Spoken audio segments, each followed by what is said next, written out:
সানা ও আনসারিনা নামক একজন নারী পায়ে হেঁটে হজ করতে যাচ্ছেন। তার সাথে যদি মাকরুম না থাকে তাহলে কেমন হবে? সে সম্পর্কে এই হুজুর কি বলে? আপনি যদি নতুন হয়ে থাকেন অবশ্যই চ্যানেলটি সাবস্ক্রাইব করে রাখবেন। ভিডিওটি দেখতে থাকুন।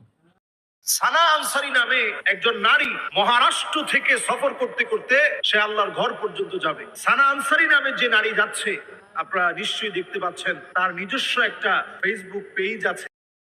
পেজের ভিতরে নিয়মিত আপডেট দেওয়া হচ্ছে, এখন কোথায় আছেন, কিভাবে যাচ্ছেন।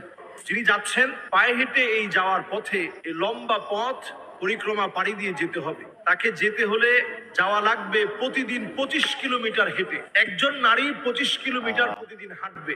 একা একা যদি এই পথে সে হাঁটতে থাকে, নানা রকমের বাধা বিপত্তি আসতে পারে। কোন কোন জায়গা তাকে পার করতে হবে একটু চিন্তা করেন। তাকে পার করতে হবে গুজরাট, রাজস্থান, হরিয়ানা, পাঞ্জাবের ওয়াগা বর্ডার পার হয়ে পাকিস্তানে পৌঁছাবে। এরপরে সেখান থেকে ইরান, এরপরে ইরাক, এরপরে কুয়েত পাড়ি